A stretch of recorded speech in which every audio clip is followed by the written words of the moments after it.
When the spirits take hold. For 3 months, life was good. We partied like young kids did in the early 2000s. We went to work and came home and watched movies or TV. We partied with friends and pierced each other. Well, I pierced her. Yeah, that's what I said. I attempted, anyways, to pierce her belly button. It went horribly wrong. Not as wrong as it could have, but not like it should have. The first time I went through, it was just a little off center. She said it was okay. She was okay with it, but I wanted it to be perfect. So I pulled it back out to where it would need to go through straight and pushed it back in. It went too shallow not to risk it ripping it off if caught on anything. So I pull it back out, and halfway back through, she screamed for me to stop and give up. I feel terrible, still to this day. I kiss it better every chance I can. Her and I have so many embarrassing and untellable stories. It took me too long to truly realize how much I truly love her and how blessed I am to have her by my side.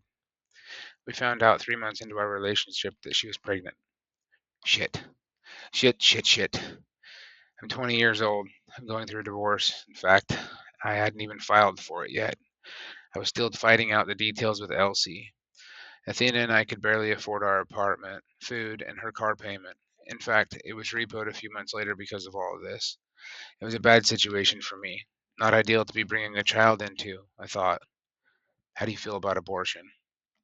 That was the first thing out of my mouth after she said she was pregnant. No joy, all seriousness. I was losing it fast. My mind was spinning. I couldn't afford to live. I couldn't afford child support. I couldn't afford to breathe. I wouldn't blame her for having held a pillow over my face while I slept that night. Not now, anyways. Athena and I went through a lot, really fast. The panic and anxiety she and I went through, trying to figure out how to break the news to our Mormon families. The stress of trying to figure out how to afford all of this and still trying to learn each other and ourselves honestly. To say her parents were not pleased was an understatement. In fact, the indoctrination in the religion is so ingrained at such an early age that her young sister asked, "But how is she pregnant? They aren't married in the temple," insinuating that she didn't think it was possible to get pregnant without temple marriage. I hope my youngest son can forgive me for my feelings towards him when he was conceived. I was not in a good place. I also hope her family, by the time they read this, understands my transformation from who I was at that point in my life. My views on religion have not changed, but I do, finally, have a relationship with my Father in heaven. I didn't last long. I let my demons take me over. Ironically, my cousin I lived with during my separation was separating at this point in time. He was living on our couch, and his demons didn't help mine. Athena and I ended up fighting so much, and the evil in me had such a stronghold, she ended up moving out. She moved in with her Aunt Shannon. I owe that woman so much, and I'll never be able to repay her. She's with God now, for sure. She took Athena in like she was her own and nursed her through an awful bedridden pregnancy. Athena was huge. Her belly protruded so far she could barely drive the early 90s minivan her parents lent her. Again, Athena is my angel. She came to visit me and kept me involved in the pregnancy as much as I allowed her to. Me, on the other hand, I ran amok. I chased every fleshly sin I could get my hands on. I dove back into the drinking and drugs. I was the farthest thing from the description of faithful to anything and anyone. I did what I wanted, when I wanted, how I wanted. So much so that I almost missed the birth of my second child. When I turned 21, I went to a 3-week school to get my Class A CDL. This was probably one thing that saved my life for a while.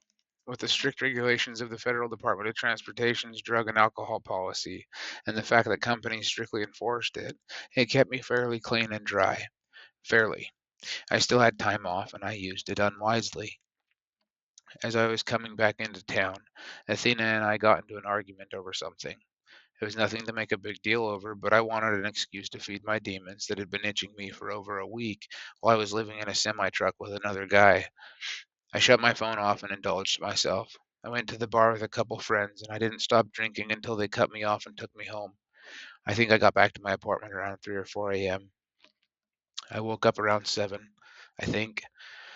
I turned my Kyocera Phantom Cricket cell phone back on and got in the shower. I'm not kidding when I say I shower fast. Like I can be in and out in less than 5 minutes tops from the second the water turns on until it's turned off. Guaranteed. Dad used to time us, and he would shut the hot water off after 5 minutes. My phone went off with the text and voicemail notifications the entire time. From the moment I stepped under the water until I could turn the volume off, it chimed, chirped, and screeched. I had 74 voicemails, over 50 texts, and they were all from two different numbers, Athena's and her aunt's. 0700. Hey, this is Aunt Shannon. Just curious where you are. Call me back. We're at the hospital. 0750 hours.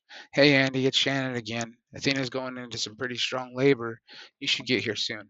Love you. Call us. 0800 hours.